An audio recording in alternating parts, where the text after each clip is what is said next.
പ്രമുഖ നയതന്ത്രജ്ഞൻ T P. Sreenivasan. Welcome sir. ഒരു ബിലേറ്റഡ് ഹാപ്പി ബർത്ത്ഡേ പറഞ്ഞുകൊണ്ട് തുടങ്ങാമെന്ന് തോന്നുന്നു. Okay, and it's an important birthday at 80 years. 80 വയസ്സിലെ ആഘോഷം ഉണ്ടായിരുന്നോ? തീർച്ചയായിട്ടും പല സ്ഥലങ്ങളിലും ഒരു 18 കേക്കോളം കഴിക്കേണ്ടി വന്നു. 80-ൽ 18 കേക്ക് മുറിച്ച് 18ൻ്റെ ചുറുചുറുക്കോടെയാണ്.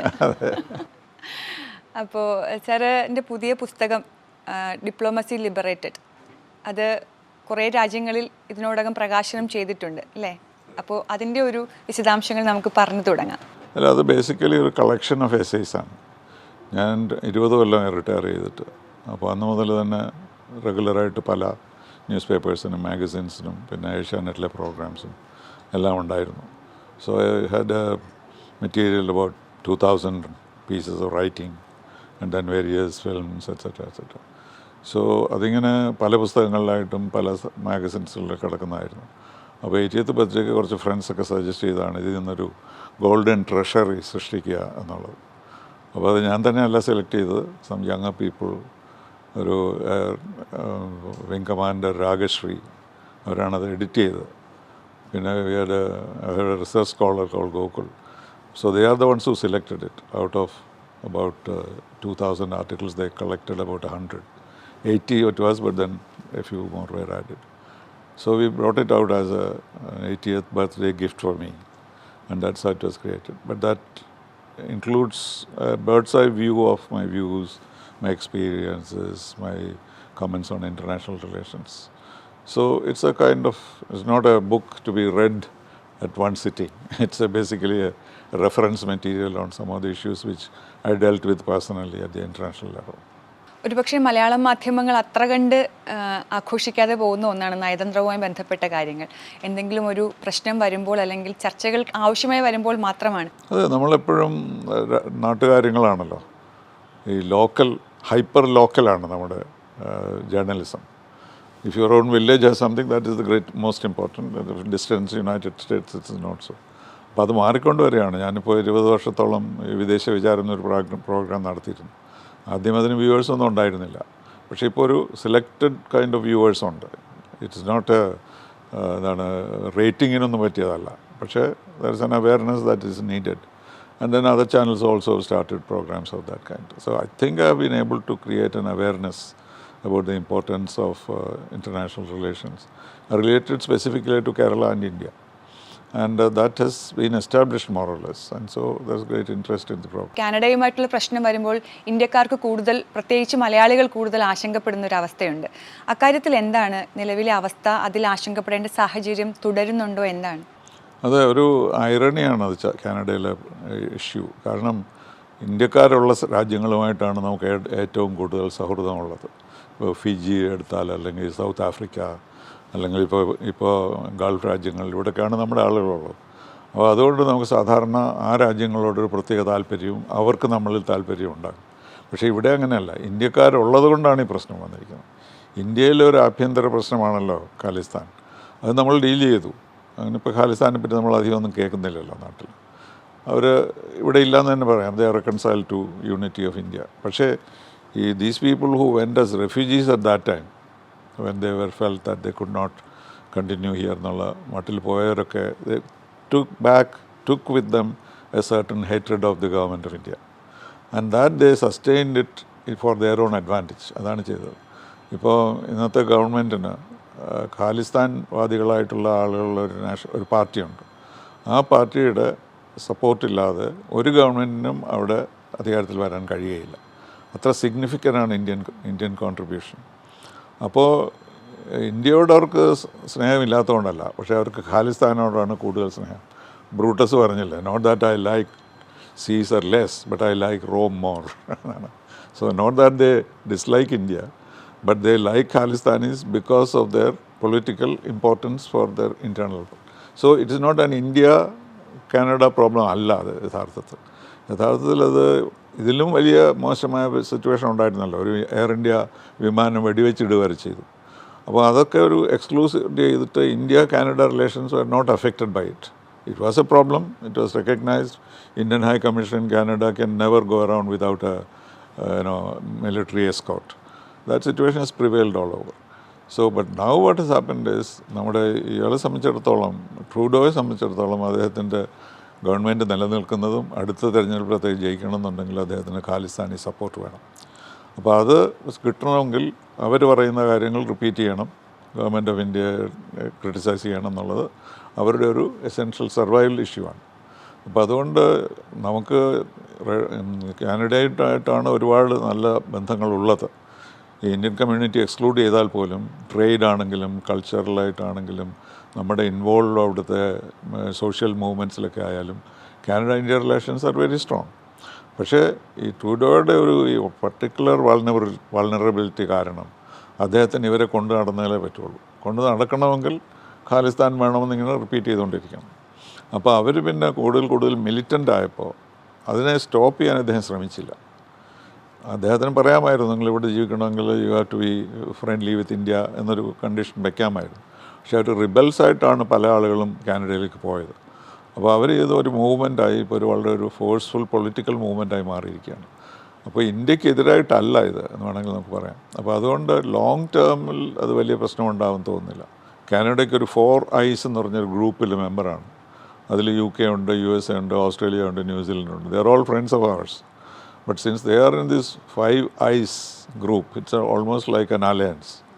They help each other in dealing with terrorist issues. അപ്പോൾ അതുകൊണ്ടാണ് US-ഉം UK-യും ഒക്കെ ഇക്കാര്യത്തിൽ കാനഡയുടെ കൂടെ നിൽക്കുന്നത്. അവർക്ക് നമ്മളോട് വിരോധമുള്ളതുകൊണ്ടല്ല, പക്ഷേ അവരുടെ ഒരു ഇൻറ്റേർണൽ കമ്പൽഷനായിട്ട് മാറിയിരിക്കുക എന്നുള്ളതാണ്. അപ്പോൾ അത് മാറ്റണമെങ്കിൽ നമ്മൾ തമ്മിലൊരു അണ്ടർസ്റ്റാൻഡിങ് വേണം. അത് ആദ്യമായിട്ട് ഇപ്പോൾ അമേരിക്കൻസ് ചെയ്ത പോലെ ക്വയറ്റായിട്ട് സംസാരിച്ച് സോൾവ് ചെയ്യാവുന്നേ ഉണ്ടായിരുന്നുള്ളൂ. പക്ഷേ ഈ പബ്ലിക് ആക്കേണ്ടത് ട്രൂഡോയുടെ ഒരു പൊളിറ്റിക്കൽ നീഡായി വന്നപ്പോഴാണ് അതൊരു വലിയ പ്രശ്നമായിട്ട് മാറിയിരിക്കുന്നത്. അദ്ദേഹം ഇന്ന് പിന്നോട്ട് മാറാൻ തയ്യാറുമില്ല. അപ്പോൾ ഒരു ലോങ് ടേമിൽ വലിയ പ്രശ്നം ഇന്ത്യക്കാർക്ക് ഉണ്ടാകില്ല. ഇത് അവർ നടന്നോട്ടില്ല. Them work for Khalistani activity whatever that's their privilege. But it should not turn into an anti-India move. Indian national flag വലിച്ചിടുക, ഹൈ കമ്മീഷണർ ക്രിമിനലാണെന്ന് പറയുക, അതൊക്കെ വരുമ്പോൾ we also have to react. Okay, ഈ പറഞ്ഞു വരുമ്പോഴാണ് ഇപ്പോൾ കാനഡ, ഓസ്ട്രേലിയ ഇങ്ങനെ എല്ലാ സ്ഥലങ്ങളിലേക്കും നമ്മൾ മലയാളികൾ കൂടുതൽ മൈഗ്രേറ്റ് ചെയ്തു പോകുന്നുണ്ട്. വിദ്യാർത്ഥികളുടെ മൈഗ്രേഷൻ എന്തുകൊണ്ടായിരിക്കാം? അത് നമ്മുടെ വിദ്യാഭ്യാസം സൗകര്യപ്രദമല്ലാത്തത് കൊണ്ട് തന്നെയാണ്. ഞാനൊരു 5 വർഷം കേരളത്തിലെ വിദ്യാഭ്യാസം പരിഷ്കരിക്കാൻ ശ്രമിച്ച ആളാണ്. എൻ്റെ ഒരു രക്തസാക്ഷിയായ ആളാണ് ഞാൻ. കാരണം ഇവിടെ ഒരു വില്ലിങ്നെസ് ഇല്ല, ചേഞ്ചസിനൊരു ആവശ്യമുണ്ട്. ഒരു ലിബറേറ്റ് ചെയ്തൊരു എഡ്യൂക്കേഷനാണ് നമുക്ക് വേണ്ടത്. പക്ഷേ ഇവിടെ നമ്മളെല്ലാം വി ആർ കൺസ്ട്രെയിൻഡ്. ഓരോ കമ്മ്യൂണിറ്റി ബേസ് പൊളിറ്റിസൈസ്ഡ് ചെയ്തിരിക്കുകയാണ് എഡ്യൂക്കേഷൻ മുഴുവനായിട്ട്. അപ്പോൾ അപ്പോയിൻമെൻറ്റ് ഓഫ് വൈസ് ചാൻസലേഴ്സ് ആയാലും അതുപോലെയുള്ള കാര്യങ്ങളിലെല്ലാം ഇറ്റ് ഈസ് കംപ്ലീറ്റ്ലി പൊളിറ്റിസൈസ്ഡ്. ഇപ്പോൾ UDF-ഉം LDF-ഉം സെയിം തന്നെയാണ്, രണ്ടുപേരും അത് തന്നെയാണ് ചെയ്തുകൊണ്ടിരുന്നത്. അപ്പോൾ അതുകൊണ്ട് ഒരു പുതിയ സിസ്റ്റം ഇൻട്രൊഡ്യൂസ് ചെയ്യാൻ we are not willing to do. കാരണം അവരെ എസ്റ്റാബ്ലിഷ്ഡ് ഇൻട്രസ്റ്റ്, വെസ്റ്റഡ് ഇൻട്രസ്റ്റ് വളരെ കൂടുതലാണ്. അതുകൊണ്ടാണ് ഞാൻ ചെയ്യാൻ ശ്രമിച്ചത് ഒരു liberalisation of the universities, private universities being established, foreign universities being involved. All these they rejected totally and finally. Now they are saying that they will do it. ഇപ്പോഴത്തെ government പറയുന്നത് ഞങ്ങൾ പ്രൈവറ്റ് യൂണിവേഴ്സിറ്റി കൊണ്ടുവരും, will permit foreign universities. But അതേ കാരണത്തിലാണ് they fought against me and physically attack me. അത് ഞാൻ അതിലേക്ക് വരുമായിരുന്നു. കാരണം ഒരു കാലത്ത് വിദേശ സർവകലാശാലകളുടെ ആവശ്യകതയെക്കുറിച്ച് സംസാരിച്ചു തുടങ്ങുകയും അതിനുവേണ്ടി സെമിനാറുകൾ സംഘടിപ്പിച്ചു തുടങ്ങുകയും ചെയ്യുമ്പോഴാണ് താങ്കൾ തെരുവിൽ ആക്രമിക്കപ്പെടുന്നത്, അല്ലേ? 30 foreign universities were present in that meeting and they said we will never come back to Kerala. I told him, no, this is militant democracy എന്നൊക്കെ ഞാൻ അവരോട് പറയാൻ നോക്കിയെങ്കിലും ഇല്ല, we saw what happens to you here. So റോഡിലായിരുന്നില്ല, ബീച്ചിലായിരുന്നു എന്നുള്ളതേ ഉള്ളൂ, കോവളം ബീച്ചിലായിരുന്നു. അന്നുണ്ടായ ഒരു negative impact അതിപ്പോഴും കേരളത്തിൻ്റെ വിദ്യാഭ്യാസ മേഖലയിൽ ഒരു കറുത്ത അടയാളമായി, ബ്ലാക്ക് സ്പോട്ടായി കിടക്കുന്നുണ്ടെന്ന് സാറ് കരുതുന്നുണ്ടോ? അത് എപ്പോഴും എല്ലാവരും ഓർക്കുന്നുണ്ട്. പക്ഷേ അതിൻ്റെ ഇമ്പാക്റ്റ് എന്താണെന്ന് എനിക്ക് മനസ്സിലാകുന്നില്ല. ഇപ്പോൾ ഓപ്പോസിഷനെല്ലാം ഇപ്പോൾ പറയും anything that happens I will say you have to go and apologise to so and so, you beat him up എന്നൊക്കെ പറയുമെങ്കിലും അവർക്കതിൽ എത്ര ഫെയ്ത്ത് ഉണ്ടെന്ന് എനിക്കറിയില്ല. ഈവൻ ഉമ്മൻചാണ്ടിസ് ഓൺ പാർട്ടി, അവർക്കും ഈ എഡ്യൂക്കേഷൻ റിഫോമിനെ പറ്റി ഒരു കമ്മിറ്റ്മെൻറ്റ് കാണുന്നില്ല. ഈ അവസാനം ഇപ്പോൾ കുറച്ച് നാൾ മുന്നേ പുറത്തു വന്ന ചില കണക്കുകളുണ്ട്. കേരളത്തിലെ സർവകലാശാലകൾ, അതിപ്പോൾ MG ആയിക്കോട്ടെ, കേരള ആയിക്കോട്ടെ, കാലിക്കറ്റ് ആയിക്കോട്ടെ, കണ്ണൂർ ആയിക്കോട്ടെ, ഏത് സർവകലാശാലയിലും കുറേ സീറ്റുകൾ ഒഴിഞ്ഞു കിടക്കുന്നുണ്ട്. വിവിധ കോഴ്സുകളിലായി ഒരുപാട് സീറ്റുകൾ ഒഴിഞ്ഞു കിടക്കുന്നുണ്ട്. അതിനർത്ഥം ഇത്തരം നമ്മൾ പരമ്പരാഗതമായി തുടർന്നു വന്ന ആ രീതി മാറ്റേണ്ട സമയമായി, അതിനോട് സാധാരണക്കാർക്ക് പോലും താല്പര്യമില്ലാത്തൊരവസ്ഥയിലേക്ക് മാറുന്നു എന്നുള്ളതല്ലേ? അതെ, but if you can ensure employment ചെയ്യുകയാണെങ്കിൽ ഇതൊക്കെ മറന്നു പോകും ആളുകൾ. ഇപ്പോൾ പറ്റിയിരിക്കുന്നതിന് നമ്മുടെ കുട്ടികളെ ഓരോ കോളേജിലൊക്കെ അയക്കുമ്പോൾ അവർക്ക് ജോലി എവിടെ നിന്ന് കിട്ടും? അവിടെ പോയി പഠിച്ചാലും കുറേ വർഷങ്ങൾ കഴിഞ്ഞ് ജോലി വേണമെങ്കിൽ മാനേജ്മെൻറ്റിന് പൈസ കൊടുക്കണം. അതിനേക്കാളും നല്ലത് ആ പൈസ ഇപ്പോഴേ വല്ല കനേഡിയൻസിനും കൊടുത്താൽ അവിടെ പോയാൽ ജോലി കിട്ടുമല്ലോ എന്നുള്ളൊരു ഓറിയൻറ്റേഷൻ വന്നുപോയി. സർവകലാശാലകൾ രാഷ്ട്രീയവൽക്കരിക്കപ്പെട്ടു എന്ന് സാറ് പറയുന്നുണ്ട്. അത് വൈസ് ചാൻസലർ നിയമിക്കുന്നത് പോലും പാർട്ടി ബേസിസിലോ അല്ലെങ്കിൽ മണി ബേസിസിലോ ആണ്. യോഗ്യതകൾ അത്ര കണ്ട് പരിഗണിക്കപ്പെടുന്നില്ല. UGCയുടെ നോംസ് പോലും പാലിക്കാതെയാണ് നിയമനങ്ങൾ നടത്താറുള്ളത്.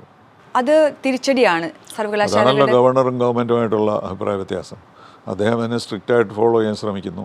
പക്ഷേ political appointments are made without his knowledge, അദ്ദേഹം ചാൻസലർ ആണെങ്കിലും. അപ്പോൾ അങ്ങനെയൊക്കെയുള്ള ഒരുപാട് ഈ കോൺട്രഡിക്ഷൻസ് ഉണ്ട് നമ്മുടെ സിസ്റ്റത്തിൽ.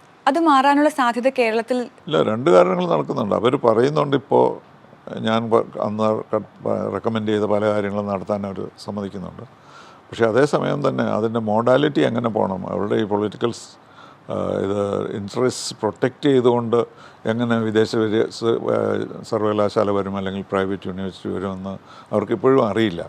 അത് മുഴുവൻ പ്രൈവറ്റ് യൂണിവേഴ്സിറ്റി ആയിരിക്കണോ, ഡീംഡ് യൂണിവേഴ്സിറ്റി ആയിരിക്കണം. ഒരുപാട് പഠനം നടക്കുന്നുള്ളതെന്നല്ലാതെ.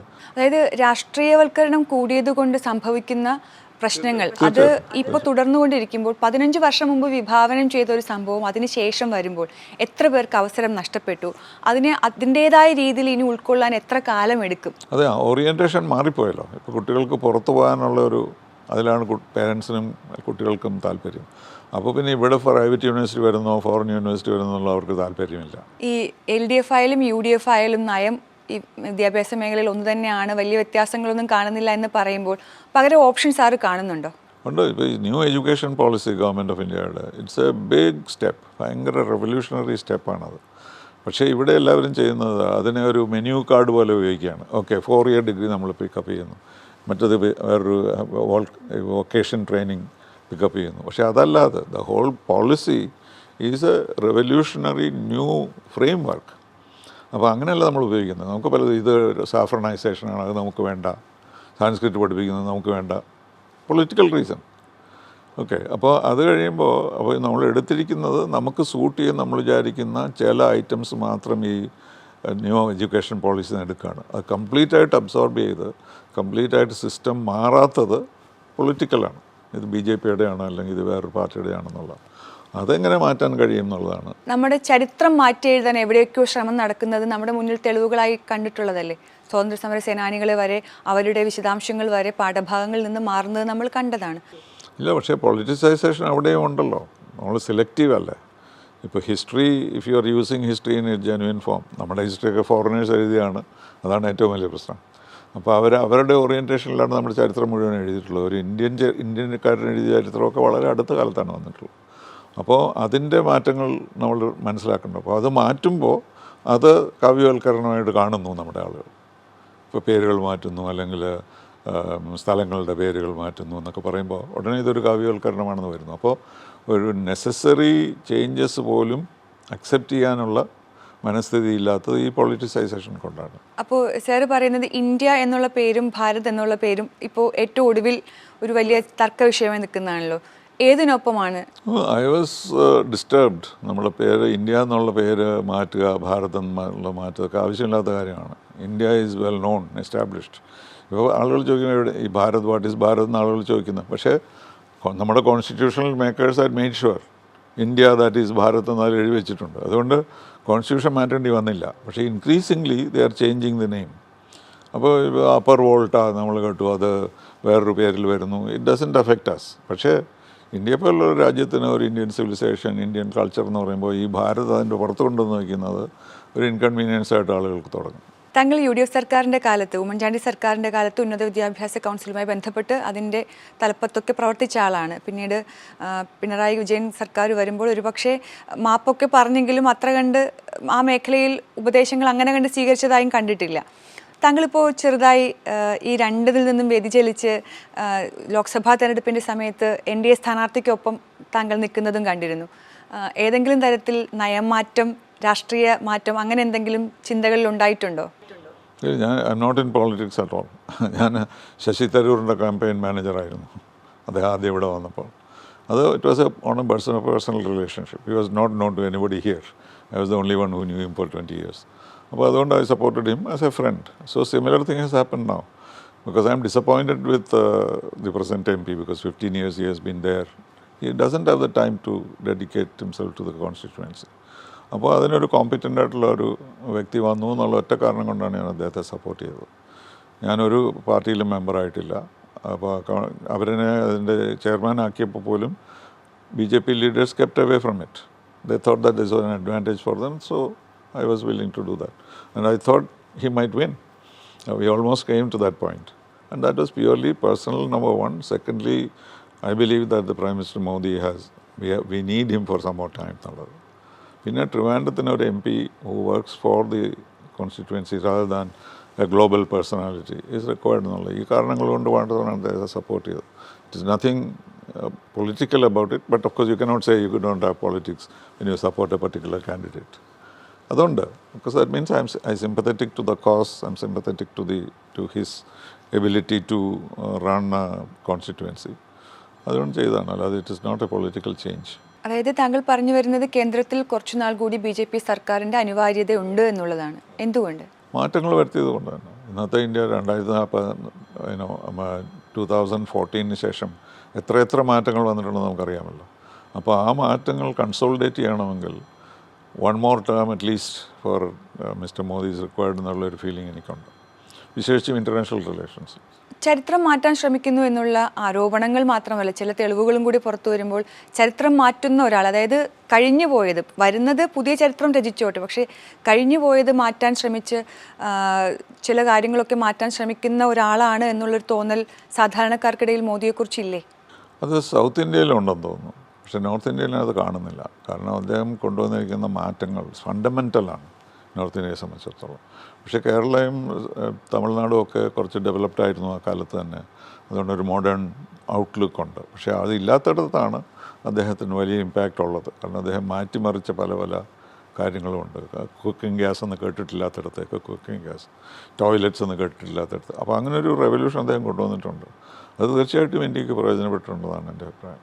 പിന്നെ ഇൻ്റർനാഷണൽ റിലേഷൻസ് വളരെ ഇമ്പോർട്ടൻസ് അദ്ദേഹം കൊടുക്കുന്നുണ്ട്. He is flexible and now he is one of the global personalities Pandit നെഹ്റുവിന് ശേഷം. കേരളത്തിലേക്ക് വന്നാൽ കേരളത്തിൽ അങ്ങനെ ഒരു ചേഞ്ച് വരണമെങ്കിൽ എന്താകണമെന്നാണ് താങ്കളെപ്പോലൊരു വിദഗ്ധ, ഈ മേഖലകളിലൊക്കെ പലരുമായും പരിചയമുള്ള ആളെന്നുള്ള നിലയ്ക്ക് താങ്കൾ കരുതുന്നത്? ഇല്ല, അത് മൈനോറിറ്റീസിൻ്റെ ഇൻസെക്യൂരിറ്റി കൊണ്ടാണ്. അത് പ്രോപ്പഗൻഡും കൂടെ ആയിരുന്നിരിക്കാം. പക്ഷേ prime minister never says that this is Hindus alone will get benefit. അങ്ങനെയൊന്നും അല്ലല്ലോ. എല്ലാവരുടെയും സംരക്ഷണം, എല്ലാവരുടെയും താല്പര്യം എന്നുള്ളതാണ് അദ്ദേഹത്തിൻ്റെ മെസ്സേജ്. പക്ഷേ നമ്മുടെ മൈനോറിറ്റീസിനെ സംബന്ധിച്ചുള്ള ഒരു ഭയമാണ്, ഇത് വന്നാൽ നമ്മുടെ കമ്മ്യൂണിറ്റി എങ്ങനെ രക്ഷിക്കും, ക്രിസ്ത്യൻസൊക്കെ മുസ്ലിംസൊക്കെ, അങ്ങനെ അതിൽ മാറ്റം വരുന്നുണ്ട്. പക്ഷേ ആ പ്രിജുഡിസ് കേരളത്തിലുള്ളതുകൊണ്ടാണ് ഇവിടെ BJPക്ക് ഒരു ഇമ്പാക്റ്റ് ഉണ്ടാകാൻ സാധിക്കാത്തത്.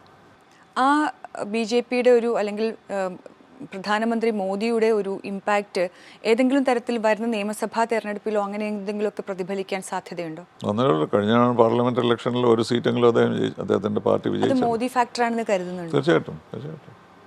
സുരേഷ് ഗോപി എന്ന് പറഞ്ഞ വ്യക്തിക്ക് കിട്ടിയതായിരിക്കും. ഇല്ല, അതുകൊണ്ടാണല്ലോ അദ്ദേഹത്തിനെ അത് സെലക്ട് ചെയ്തത്. ഉന്നത വിദ്യാഭ്യാസ മേഖലയിൽ എന്തൊക്കെ മാറ്റങ്ങൾ ഉണ്ടായാൽ അത് നമുക്ക് പ്രത്യേകിച്ച് മലയാളികൾക്ക് എത്രത്തോളം ഗുണകരമാകും? നമ്മളിതിനെ സ്വതന്ത്രമാക്കണം. എങ്ങനെ മറ്റു രാജ്യങ്ങളിലെ എഡ്യൂക്കേഷൻ എങ്ങനെയാണ്? ഇപ്പോൾ പുതിയ US പ്രസിഡന്റ് വരുമ്പോൾ അത് എത്രത്തോളം ആകും ഇന്ത്യയും അമേരിക്കയും തമ്മിലുള്ള ബന്ധം? അത് നമ്മുടെ സമ്പദ് വ്യവസ്ഥയെ, നമ്മുടെ മറ്റ് സാമൂഹിക വ്യവസ്ഥയൊക്കെ അത് എത്രത്തോളം കാര്യമായി സ്വാധീനിക്കും? അല്ലാതെ എന്തെങ്കിലും വരാൻ സാധ്യതയുണ്ടോ? ഏത് പാർട്ടി അധികാരത്തിൽ വന്നാലും India US റിലേഷൻസിന് ഇമ്പ്രൂവ്മെൻ്റ് ഉണ്ടാകും. There is no question about it. പക്ഷേ ഇപ്പോൾ വന്നിരിക്കുന്നത് ഇദ്ദേഹം ഒരു മാവറിക്കാണല്ലോ പ്രസിഡൻറ്റ്. അപ്പോൾ അൺപ്രഡിക്റ്റബിലിറ്റി ഉണ്ട് അദ്ദേഹത്തിൻ്റെ ഡിസിഷൻ മേക്കിങ്ങിൽ, പർട്ടിക്കുലർ ട്രേഡിങ്ങിൽ. ഈവൻ നമ്മുടെ നല്ല കാലത്ത് പോലും അദ്ദേഹം ട്രേഡ് കാര്യങ്ങളിൽ മിസ്റ്റർ മോദിയെ സപ്പോർട്ട് ചെയ്തിരുന്നില്ല. നമുക്ക് ഏറ്റവും ഇതിനുള്ള ഗുണം ചൈന ഫാക്ടറാണ്. നമ്മളെ സംബന്ധിച്ചിടത്തോളം നമ്മുടെ ഏറ്റവും വലിയ ശത്രു ചൈനയാണെന്നുള്ള യാതൊരു സംശയമില്ല. അത് ഇന്നും നാളെയും കൊണ്ട് മാറുന്നതും അല്ല. അപ്പോൾ അതുകൊണ്ട് ചൈനയെ കണ്ടെയ്ൻ ചെയ്യുക എന്നുള്ള അമേരിക്കയുടെ ഒരു പോളിസിയാണ്. അവർ അതിനുവേണ്ടിയാണ് പണ്ട് സോവിയറ്റ് യൂണിയനെ ഇല്ലാതാക്കാൻ വേണ്ടിയാണ് അവർ ചൈനയെ സപ്പോർട്ട് ചെയ്തത്. എന്നിട്ട് ചൈനയെ അവർ they made them into a monster. എല്ലാ പണം അവിടെ കൊടുത്ത് കമ്മ്യൂണിസമൊക്കെ മാറ്റി. അത് സോവിയറ്റ് യൂണിയൻ തകർക്കാനായിരുന്നു. സോവിയറ്റ് യൂണിയൻ തകർന്നു. അപ്പോൾ they have another enemy China. അപ്പോൾ ചൈനയോട് ഡീൽ ചെയ്യേണ്ട അവരുടെ ഒരു ഫണ്ടമെൻ്റൽ ഇതാണ്. അപ്പോൾ അതിന് നമ്മളെക്കാളും കൂടുതൽ അവർക്ക് താല്പര്യമുള്ള വേറെ ആരുമില്ല. കാരണം നമുക്കേ ഉള്ളല്ലോ ബോർഡർ, ചൈനയായിട്ട് ബോർഡറുള്ളവർ വേറെ ആരുമില്ല. ഓസ്ട്രേലിയ ആയാലും ജപ്പാനായാലും US ആയാലും ദർ ഇസ് നോ ബോർഡർ. അപ്പോൾ ഒരു കോൺഫ്ലിക്റ്റ് വന്നാൽ the first front is going to be India. അപ്പോൾ അതുകൊണ്ട് India is very important for United States now. അതിൽ ബൈഡനൊക്കെ ഒരു തണുത്ത നിലപാടായിരുന്നു ചൈനയോട്. പക്ഷേ ഇദ്ദേഹം അങ്ങനെയല്ല. ഈ openly opposes China and does everything possible. ഒരു ട്രേഡ് വാർ വേണമെങ്കിലാകാം. അതുപോലെ 2020 ലഡാക്കിൽ ആക്രമിച്ചപ്പോൾ നമുക്ക് ഓപ്പണായിട്ട് സപ്പോർട്ട് തന്ന ഒരാൾ ഡൊണാൾഡ് ട്രംപ് ആയിരുന്നു. അപ്പോൾ അതൊക്കെ അതുകൊണ്ട് പിന്നെ നരേന്ദ്രമോദിയായിട്ടുള്ള പ്രത്യേക പേഴ്സണൽ റിലേഷൻഷിപ്പൊക്കെ കൊണ്ട് ഇന്ത്യക്ക് ബെറ്റർ ആയിരിക്കും എന്ന് ഒരു വിചാരമുള്ളതുകൊണ്ടാണ് ഇന്ത്യക്കാർ പോലും അദ്ദേഹത്തിനെ സപ്പോർട്ട് ചെയ്തത്. എന്തായാലും താങ്കൾ 15 വർഷം മുമ്പ് വിഭാവനം ചെയ്ത ഒരു സ്വതന്ത്രമാക്കപ്പെട്ട ഒരു വിദ്യാഭ്യാസ നയം അത് കേരളത്തിലുണ്ടാകട്ടെ. കേരളത്തിൽ നിന്നുള്ള കുട്ടികൾക്ക് ഇവിടെ തന്നെ പഠിച്ച് ജോലി ചെയ്യാനുള്ള സൗകര്യങ്ങൾ ഉണ്ടാകട്ടെ. മറ്റുള്ളിടത്തേക്ക് പോവുകയാണെങ്കിൽ അങ്ങനെ. പക്ഷേ നമ്മുടെ വിദ്യാഭ്യാസ മേഖല കുറേ കൂടി വിശാലമാകട്ടെ അല്ലേ? രാഷ്ട്രീയ അവർ പോയിക്കോട്ട് പോകുന്നതിൽ എനിക്കൊരു വിരോധമില്ല. കഴിവുള്ളവർ പണമുള്ളവർ പോയിക്കോട്ടെ. കാരണം they will do very well. പക്ഷെ അതല്ല ഇഷ്യൂ. അവർ പോകുന്നത് നമ്മുടെ എഡ്യൂക്കേഷൻ മോശമായതുകൊണ്ടാണെന്ന് പറയാൻ പാടില്ല. കാരണം നളന്തയും ഇതൊക്കെ ഉണ്ടായിരുന്ന കാലഘട്ടത്തിൽ നിന്ന് നമ്മുടെ എഡ്യൂക്കേഷൻ മോശമാണെന്ന് നമുക്ക് പറയാൻ പറ്റില്ലല്ലോ. People use to come from abroad to study in India. അപ്പോൾ ഇതിൻ്റെ ഒരു റിവേഴ്സലാണ്. അതെ, നമ്മുടെ രാജ്യം നമ്മുടെ സംസ്ഥാനമൊക്കെ ഒരു വിദ്യാഭ്യാസ ഹബ്ബായി, ഉന്നത വിദ്യാഭ്യാസത്തിൻ്റെ ഹബ്ബായി മാറട്ടെ എന്നുള്ളത് നമുക്ക് ആഗ്രഹിക്കാം. അതെ. അപ്പോൾ വളരെയധികം നന്ദി. Thank you.